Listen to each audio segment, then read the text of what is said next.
This is my contribution to Halloween. I wrote this story a few years ago when the world was in lockdown and nobody could go out and do trick-or-treating.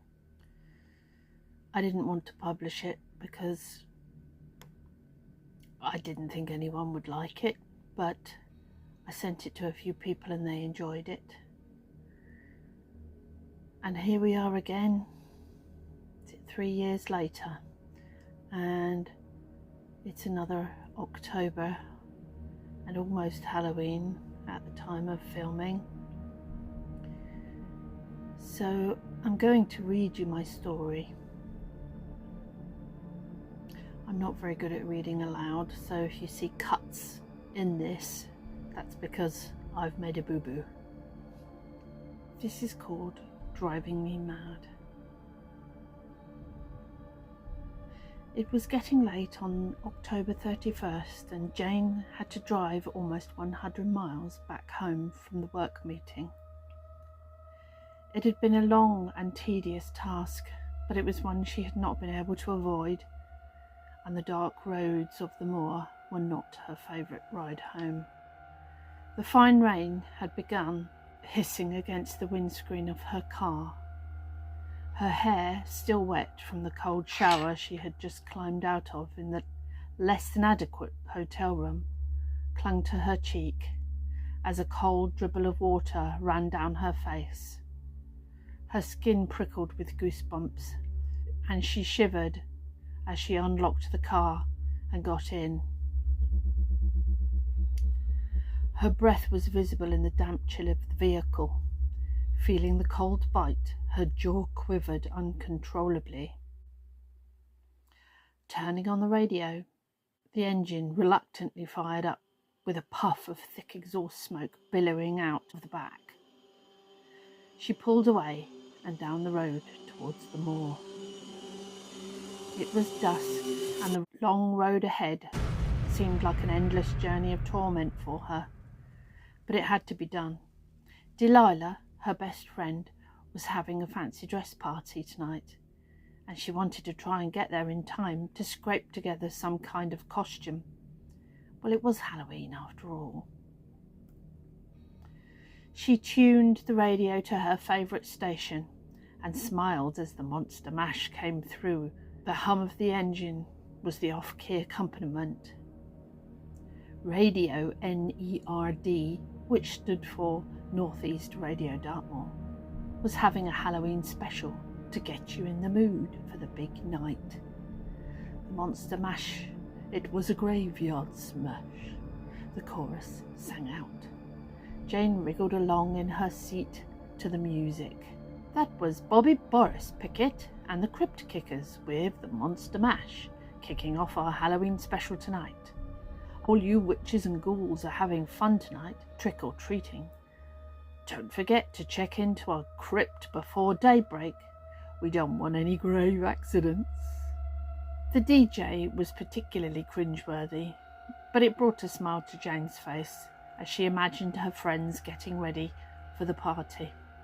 As the music came through the speaker, every now and then it crackled a little, and the song stuttered as the radio station momentarily went out of range. The rain was interfering with the signal. As she drove onwards over the moor, Jane fiddled with the tuner. She was keeping half an eye on the road at the same time, and the songs jumbled for a moment and then came back crystal clear. She sang along, unashamedly out of tune, as the wipers swung from side to side, squeaking rhythmically against the windscreen, like a slow heartbeat out of rhythm with the radio. The rain was dispersed for a few seconds by the wipers, but almost immediately it returned, obliterating the view ahead, and it hissed down harder. As her speed grew faster, the headlights shone like funhouse mirrors on the black shining wet of the road, and the white line was not so easy to see under the fall of wet leaves and headlight glare. Puddles splashed as the tyres ran over them, reflecting the brake lights like streaks of red blood on the tarmac. As Jane drove on, she came towards a wooded area either side of the road, and the rain changed from a patter to heavier thuds as the raindrops had grown bigger from accumulating on the trees, which had crowded over her like haggard old people with gnarly twisted hands reaching down to grab her car as she drove underneath them. A great shiver ran up along her spine. Ugh. Oh, it was like someone had just walked over her grave. It seemed strange how the world and all the beautiful things in it took on a sinister appearance in the dark, Jane thought, and began to feel uneasy as she told herself, "Oh, stop being silly, you idiot."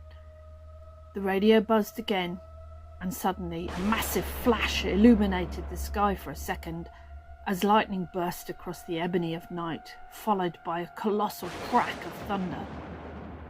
It took Jane by surprise, and she swerved a little. The wheel squealed in protest as the brakes locked and slid over the tarmac. The engine stalled suddenly, and Jane was in silence, apart from that slow, rhythmic sweeping of the wipers swishing away leaves and rain. Jane was gripping hard onto the wheel, and she sighed heavily as the shock of the moment of a disaster averted passed, and another roll of thunder rumbled overhead. Another flash and a crack, and the storm upped its game. Gathering her wits, she reached for the key, grateful there had been no other cars on the road, as she had lost control. Momentarily, the engine brayed like a donkey, refusing to budge. She turned the key again. On the third turn of the key, the lights started to dim, but the engine suddenly fired up and back into life. "Ah, yes," she said, relieved, and checked her mirror to make the manoeuvre back into the correct lane. But as she had looked for other lights, her indicators ticking beside her, another lightning bolt flashed, a long, pulsating blue-white light, and her heart stopped as the huge, ominous figure of a something stood behind the car with glowing red eyes and what seemed to be long, sharp teeth. It appeared to stand around 8 feet tall, and it was the shape of an enormous man-like creature. Jane's eyes widened as she grabbed the gear stick and crunched the gears, stamping on the accelerator. Her fear of whatever it was she had seen in the mirror behind her made her mistime her clutch control, and the car jerked hard and stalled again with a clunk. She let out a small yelp of terror, and her stomach clenched into a knot. It travelled up into her throat. Her head prickled with sweat, as wide-eyed she watched as the figure appeared to come towards her. She grabbed for the key, and again the engine brayed. The starter motor failed again to start. Again and again she tried, looking in panic over her shoulder, each time as the ghoulish silhouette lumbered towards her. Suddenly the engine sprang to life, and she dropped the clutch like a pro, and the wheels squealed, spinning a wild arc of water up at whatever that was behind her. The spray caught in the red glow of the tail lights and made it look like a spray of arterial blood. She gulped as she imagined her throat ripped by those enormous teeth. The creature raised its arms over its face as the car sped off, fishtailing down the road.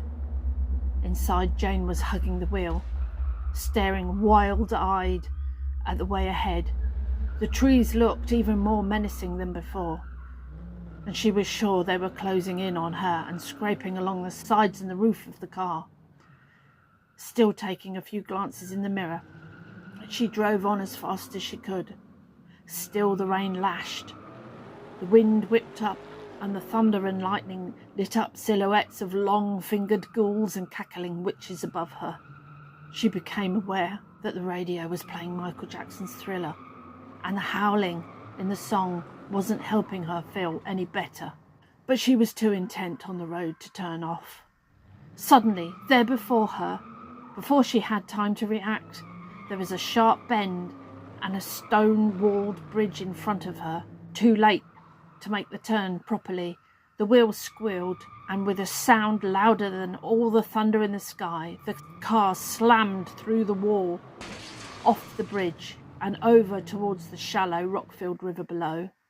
For a moment there was silence, and Jane passed through the air, falling in slow horror as the river rocks loomed before her, and then nothing. Half a mile back down the road, Mikey heard the squeal and crash. He ripped off the werewolf hood he had been wearing with on his lips, and he started running at an athletic speed down the road towards the ominous sound. He arrived at the bridge to see the wall smashed to rubble and a gaping hole in the side. He went to the edge and looked down. The lights of Jane's car shone through the flow of the water. The horn blared out a continuous scream, and the radio continued to play Radio Nerd's Halloween playlist.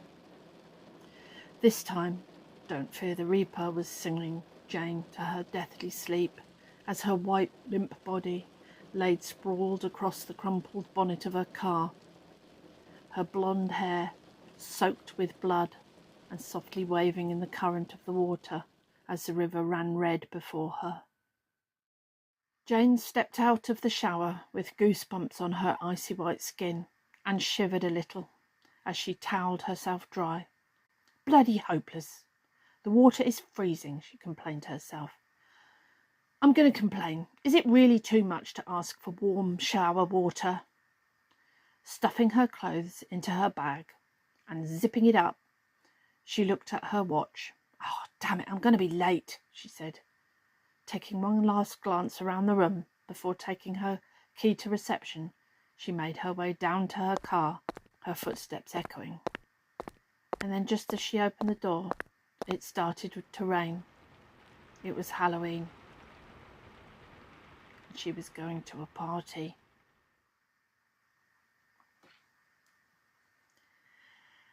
I hope you enjoyed my little story.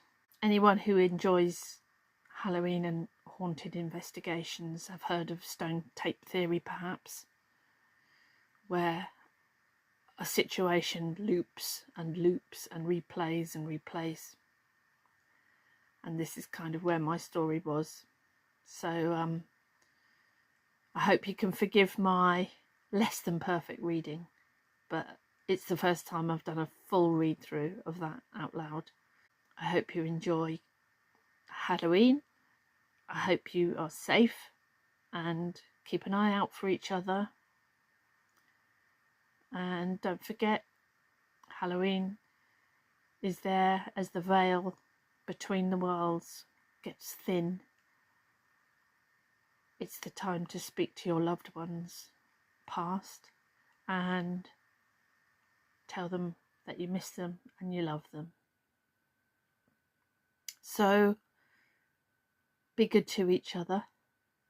Have a wonderful and spooky Halloween, and thank you for watching. I'll see you the next time I post. I don't know when that'll be, but I hope you enjoyed it and you want to hang around a while. I'm working on other stories, and this may be included in a longer story I'm writing. I'll see you on the next one. Bye.